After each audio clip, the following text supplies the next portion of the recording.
കേന്ദ്ര വാണിജ്യ മന്ത്രി പീയൂഷ് ഗോയൽ കഴിഞ്ഞ ദിവസം ഒരു ഞെട്ടിക്കുന്ന വെളിപ്പെടുത്തൽ നടത്തി.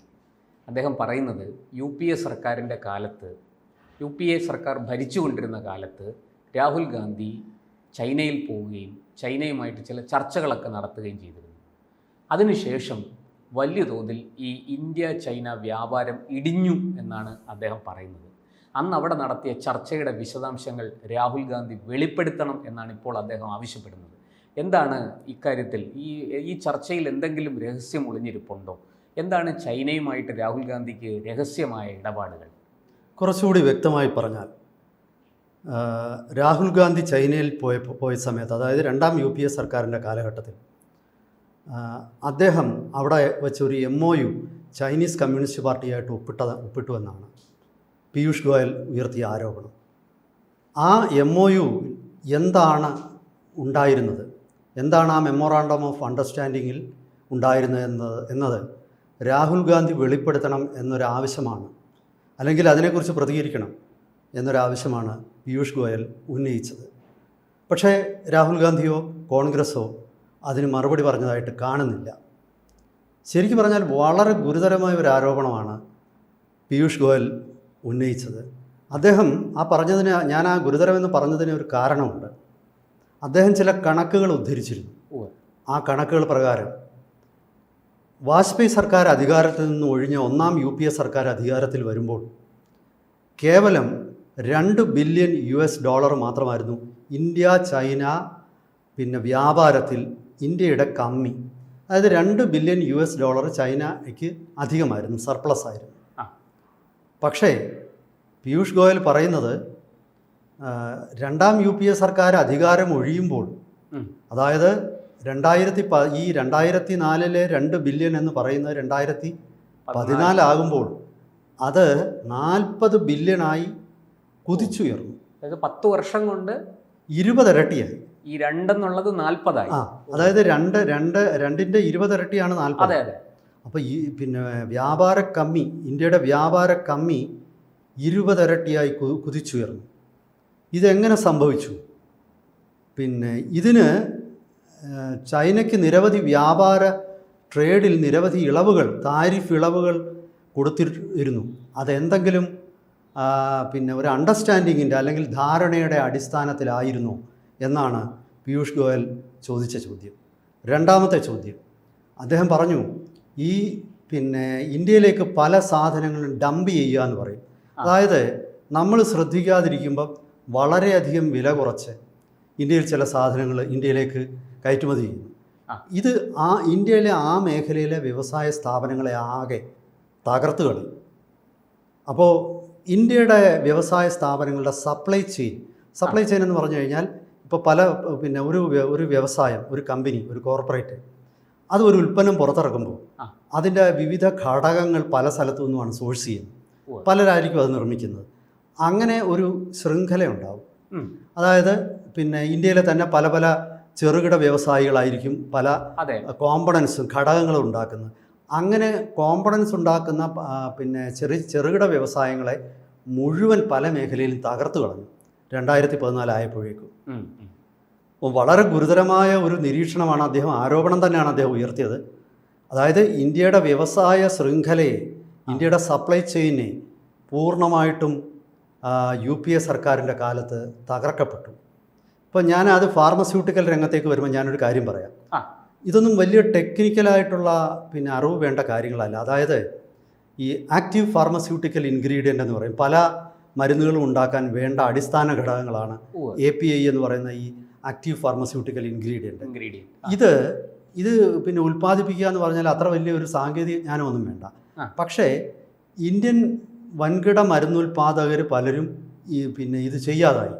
അവരതിന് പകരം ചൈനയിൽ നിന്ന് ഇറക്കുമതി ചെയ്യാൻ തുടങ്ങി. കാരണം ചൈന വളരെ വില കുറച്ച് APIകൾ ഉണ്ടാക്കാൻ തുടങ്ങി. എന്നിട്ട് ഒരു ഘട്ടം വരുമ്പോഴത്തേക്ക് ചൈന പെട്ടെന്ന് വില കൂട്ടും.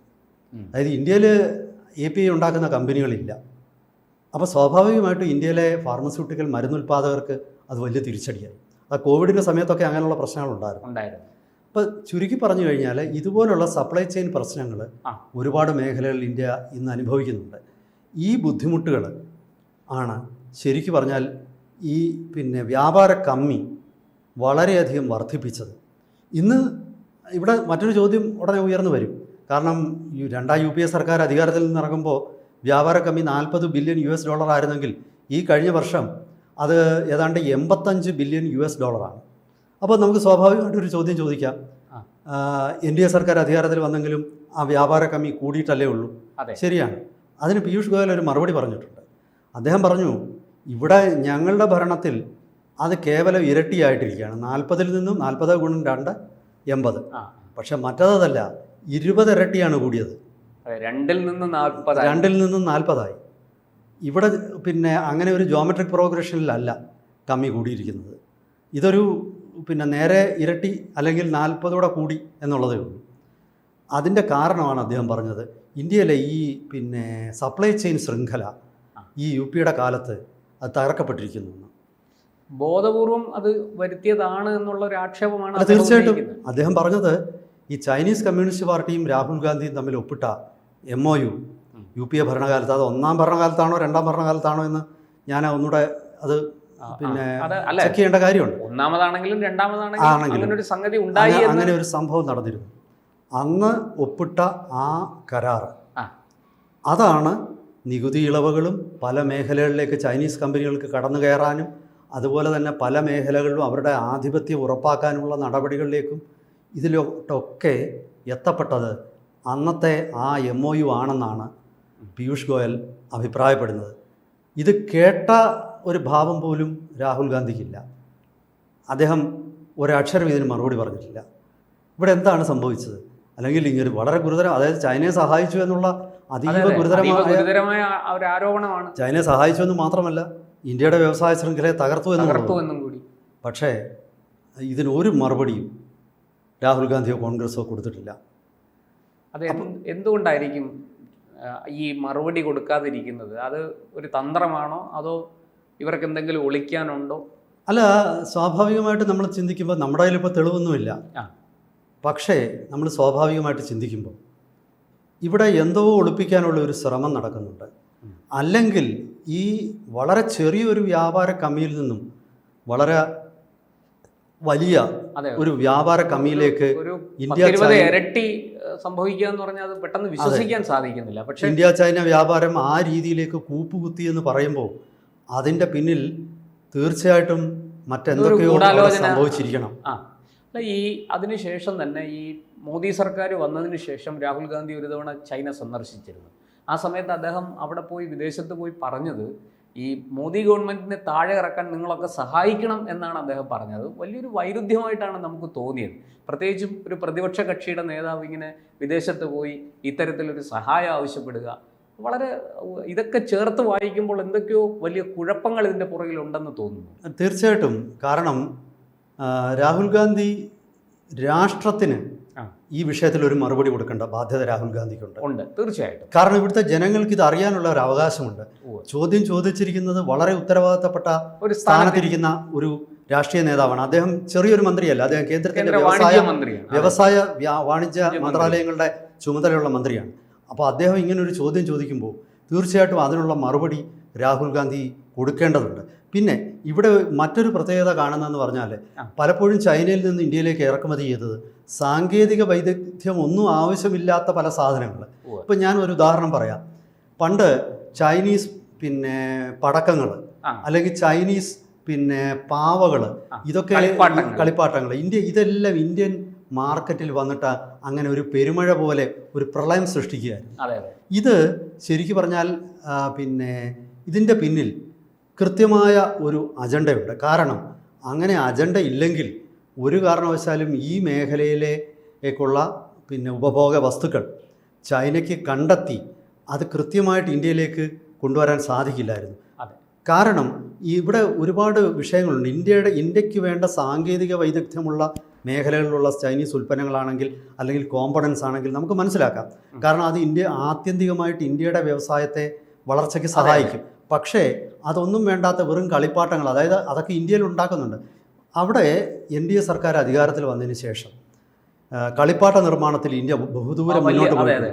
പ്രത്യേകിച്ച് കർണാടകത്തിൽ ഈ കളിപ്പാട്ട നിർമ്മാണത്തിൻ്റെ ഒരു സ്പെഷ്യൽ സോണ് തന്നെ ഉണ്ടാക്കി അവിടെ നിരവധി കമ്പനികൾ പ്രവർത്തനം തുടങ്ങുകയും അത് വലിയ രീതിയിൽ കളിപ്പാട്ടങ്ങളുടെ ഒരു ഉൽപ്പാദനം ഇന്ത്യയിൽ ആഭ്യന്തരമായിട്ട് ഉണ്ടാവാൻ പിന്നെ അതെ. സാധിക്കുകയും അതെ. ചെയ്തു. ഇത് മാത്രമല്ല, ഇപ്പോൾ പിന്നെ കളിപ്പാട്ടങ്ങൾ ഇന്ത്യ എക്സ്പോർട്ട് ചെയ്യാനായിട്ട്, അതായത് കയറ്റുമതി ചെയ്യാനായിട്ട് ചെയ്യാനും തുടങ്ങി. തുടങ്ങി. അതുപോലെ തന്നെ ഈ പിന്നെ പടക്കങ്ങൾ അല്ലെങ്കിൽ അതുപോലുള്ള പിന്നെ ഫയർ വർക്സിന് വേണ്ടിയിട്ടുള്ള സാധനങ്ങൾ, ഇതൊക്കെ തന്നെ നമ്മുടെ നാട്ടിൽ ഇതൊന്നും ഇല്ലാത്തതല്ലല്ലോ. അതെ. ഇവിടെ നമുക്ക് വേണ്ടത് സാങ്കേതിക വൈദഗ്ധ്യമുള്ള മേഖലകളിലെ ഉൽപ്പന്നങ്ങളാണ്, അതിൻ്റെ ടെക്നോളജിയാണ്, ആ മേഖലയിലുള്ള ജോയിൻറ്റ് വെഞ്ചറാണ്. പക്ഷേ ചൈന ഇതിനൊന്നും തയ്യാറാവുന്നില്ല. എന്തായാലും ശരി, ഇത് വലിയ ഗുരുതരമായൊരു ഒരു ആരോപണമാണ്. ഇതിന് മറുപടി പറഞ്ഞേ മതിയാവും. തീർച്ചയായിട്ടും പറഞ്ഞേ മതിയാവും. കാരണം ഇത് രാഷ്ട്രത്തിലെ ജനങ്ങൾക്ക് ഇത് ആവശ്യമുണ്ട്. ഇതാണ് എനിക്ക് ഈ വിഷയം. വെറും രാഷ്ട്രീയമല്ല, രാഷ്ട്രത്തെ സംബന്ധിക്കുന്ന വളരെ ഗുരുതരമായ ഒരു ആരോപണമാണ് കേന്ദ്ര വാണിജ്യ മന്ത്രി ഉന്നയിച്ചിരിക്കുന്നത്. തീർച്ചയായിട്ടും പ്രതിപക്ഷ നേതാവ് കൂടിയായ രാഹുൽ ഗാന്ധിക്ക് ഉത്തരവാദിത്വമുണ്ട്. അതിന് കൃത്യമായ മറുപടി പറഞ്ഞേ പറ്റുള്ളൂ. അല്ലെങ്കിൽ എനിക്ക് തോന്നുന്നു തുടർ നടപടികളിലേക്ക് കേന്ദ്ര സർക്കാർ പോകുമായിരിക്കുമെന്ന് ഞാൻ കരുതുന്നു. കൂടുതൽ വാർത്തകളും വിശേഷങ്ങളും നിങ്ങളിലേക്ക് എത്താൻ ABC മലയാളം സബ്സ്ക്രൈബ് ചെയ്യുക, ബെൽ ബട്ടണും അമർത്തുക.